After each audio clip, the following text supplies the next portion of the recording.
Welcome to the Bougie Coop, the podcast for backyard chicken keepers with tight spaces, big dreams, and a flair for the fabulous. I'm your host, Lisa Ronsky, and every episode we'll talk about all the quirky adventures of raising backyard birds with a bougie twist. I'll just say it up front, I'm proudly one of those crazy chicken ladies. When I brought home my first chicks, I had no idea how much they changed my life. These incredible birds have brought me so much joy, connection, and honestly, a whole lot of healing. So whether you're a seasoned hen tender or still daydreaming about your first coop, you're in the right place. This podcast is your comfortable, slightly chaotic guide to small space chicken keeping. So fluff those feathers, pour yourself something sparkly, and let's dive in. The Bougie Coop is proudly sponsored by Eden Feeds. Eden Feeds is a Montana-based company that was started in 2018. The founders were looking for high-quality, non-GMO feed that didn't break the bank. Unable to find what they wanted, they decided to make it themselves. Good stuff in means good stuff out, and Eden Feeds uses only locally sourced, Montana-grown grains in all of their formulas. It's a high-quality product at a great price point. My girls love it, and I know yours will too. Eden Feeds is available in the western U.S. at Murdoch's Ranch stores and plenty of smaller local feed shops too. Check out EdenFeeds.com to find a location near you. Welcome to the Bougie Coop. Today, we're getting into something that sounds fancy, but is actually pretty simple, fermenting your chicken feed. As we do, let's start with a little history lesson. Fermentation has been around for thousands of years, and like most good things, it probably happened by accident. Picture this, people trekking through hot climates with animal milk, which was most likely camel milk. Spoilage was inevitable, but sometimes that spoiled milk turned out to be fermented. It smelled different than usual, and someone a little adventurous, or probably just really hungry, decided to give it a try. And instead of making them sick, it lasted longer and was easier on the digestion. That happy accident kicked off one of humanity's greatest hacks for preserving food. We knew it worked long before we knew why it worked. It wasn't until the 1800s that science explained the magic. There are different kinds of fermentation, but the two you'll recognize are lactic acid fermentation, think yogurt and sauerkraut, and alcoholic fermentation, think wine and beer. Lactic acid fermentation uses bacteria to ferment, while alcoholic fermentation uses yeasts. Since we're not running a chicken frat house, we're focusing on lactic acid fermentation. We really don't want tipsy hens running around after breakfast, even if that might get a lot of views on TikTok. Here's the science in plain English. Lactic acid fermentation is anaerobic, meaning it happens without oxygen. That's why when we ferment feed, we drown those grains underwater. Once the good guy bacteria, lactobacilli, get going, they pump out lactic acid, which breaks down complex carbs, boosts B vitamins, and keeps your food from spoiling too fast. Translation, your girls get more nutrition in every bite. When it comes to choosing what types of feed to ferment, a good question is, can you ferment pelleted feed? Technically, yes. Should you? I don't think so. You'll get way more benefits fermenting mash or whole grains. If you're strictly a pellet person, honestly, just toss your flock some yogurt instead and call it good. You'll get some of the same benefits with yogurt. Personally, I've moved away from pellets altogether. They're heavily processed, often full of byproducts, and while your flock can survive on them, thriving is another story. Bougie birds deserve better. That's why I stick with Eden Feeds mash.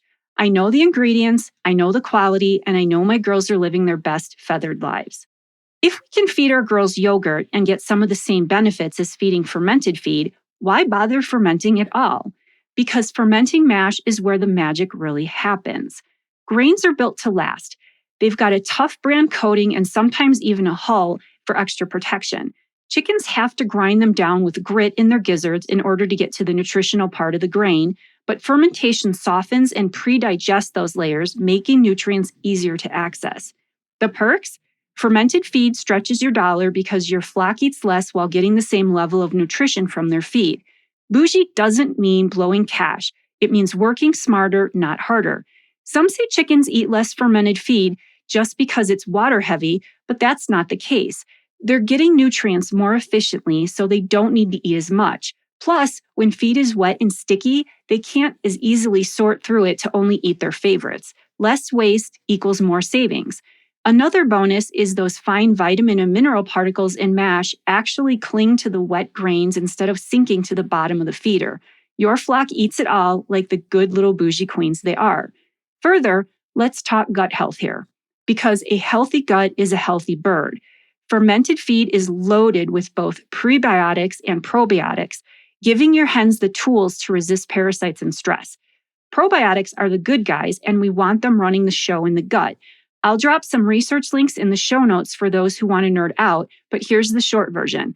Gut health matters way more than we used to realize. And while there are plenty of probiotic powders and additives out there, they're useless if your birds won't touch them.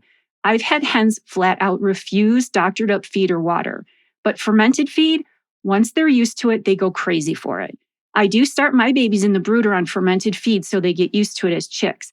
It may take a few feedings for your girls to try it if they've never had it before, but I promise they will eventually go for it with gusto. Of course, there's a catch. You have to do it right. There's a fine line between fermented and spoiled. Fermented means good bacteria, no mold. Spoiled means bad bacteria, possible toxins, or mold. Keep it safe by only making what your girls will actually eat in one day. I personally run a 3 to 4 day ferment in half-gallon mason jars stored in my climate-controlled pantry. It's cool, clean, and bug-free. If you're fermenting outside in hot weather, keep it to 2 days max. Here's my setup for my birds.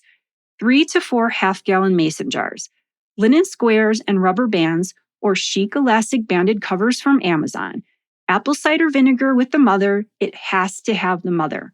4.5 cups of Eden Feeds mash per jar. You're going to adjust for bird age. Grower mash for under 20 weeks, for example. A wooden or silicone spoon because metal can mess with the process. Filtered or dechlorinated RO water. Tap water with chlorine or chloramine will slow down or prevent the ferment from happening, and filtered water or RO water takes that out of there. 1/4 cup of paprika per jar for yolk color due to the extra carotenoids, and yes, it can even boost the fermentation process itself. This is how I do it. Splash in about 1/2 inch of apple cider vinegar, add the paprika, pour in mash, top with water so there's 4 to 5 inches above the grains, and stir well. Cover with a breathable fabric, never a tight lid. Fermentation makes gas, and we don't need exploding jars. You do want to keep it covered to keep out dust and insects. Line your jars up so you always know which one's oldest. I stir daily, and after just 1 day, you'll see bubbles. Hello, fermentation. The important rules. Keep the mash submerged or mold will crash the party. Smell it daily. It should be tangy and sharp, never a rotten smell. If it looks or smells wrong to you, toss it. Trust your nose and your bougie instincts. When it's ready, I strain off the excess liquid because my flock doesn't like it soupy.